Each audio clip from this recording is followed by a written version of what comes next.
பின்னணி பாடகியும் இளையராஜாவின் மகளுமான பவதாரணியின் உடல் அவரது சொந்த ஊரான தேனி மாவட்டம் பண்ணையபுரம் லோயர் கேம்ப் பகுதிக்கு சற்று நேரத்திற்கு முன்பு எடுத்து செல்லப்பட்டது.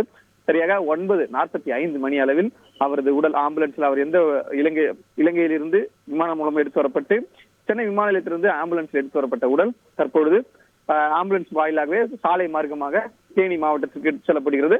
அவரது கணவர் மற்றும் அவரது தந்தை ஆகியோர் சாலை மார்க்கமாகவே அவரது வாகனத்தை பின்தொடர்ந்து செல்ல இருக்கிறார்கள். குறிப்பாக சொல்ல வேண்டும் என்றால் அவரது கணவர், அவரது உறவினர்கள் என அனைவருமே சாலை மார்க்கமாக செல்ல இருக்கிறார்கள். பவதாரணி எடுத்து செல்லப்படக்கூடிய அந்த ஆம்புலன்ஸ் ஆனது சுற்றிலும் திரையிடப்பட்டு மறைக்கப்பட்டு எடுத்து செல்லப்படுகிறது. 9:45 மணிக்கு இங்கிருந்து புறப்பட்டிருக்கக்கூடிய வாகனம் அதிகாலை 4:05 மணி அளவில் அந்த குறிப்பிட்ட பகுதிக்கு சென்றடையும், லோயர் கேம்ப் என்கிற பகுதிக்கு நேரடியாக சென்றடையும் என்று தெரிய வந்திருக்கிறது.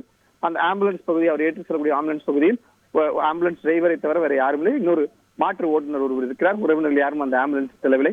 அனைவருமே அவரவர்களின் சொந்த வாகனங்கள்ல பின்தொடர்ந்து செல்ல இருக்கிறார்கள். தற்போது சற்று நேரத்திற்கு முன்பாக அவரது வாகனம் புறப்பட்டிருக்கக்கூடிய நிலையில தொடர்ந்து பல்வேறு திரைத்துறையினர் இறுதி நேரத்தில் அவருக்கு அஞ்சலி செலுத்துவதற்காக வருவித்திருந்திருக்கார். குறிப்பாக பார்த்திபன், நடிகர் ஜீவா, முன்னாள் சுகாதாரத்துறை அமைச்சர் விஜயபாஸ்கர் போன்றோர் இறுதி நேரத்துல கடைசி நேரத்தில் இந்த அஞ்சலி செலுத்துவதற்கான அஞ்சலி செலுத்தி சென்றிருக்கிறார்கள். நாளை காலை ஏற்கனவே திட்டமிட்டபடி அந்த லோயர் கேம்ப் பகுதியில் இருக்கக்கூடிய அவரது பண்ணை வீட்டில் நல்லடக்கமானது செய்ய திட்டமிட்டிருப்பதாக தெரிய வந்திருக்கிறது. அந்த முறைப்படி அந்த நல்லடக்கமானது நடைபெறும் என்று தெரிவிக்கப்பட்டிருக்கிறது. மற்ற உறவினர்கள் யுவன் சங்கர் ராஜா, வெங்கட் பிரபு உள்ளிட்ட அனைவரும் சாலை மார்க்கமாகவே தங்களது சொந்த வாகனங்களில் தங்களது சொந்த ஊருக்கு புறப்பட்டு சென்றிருக்கிறார்கள்.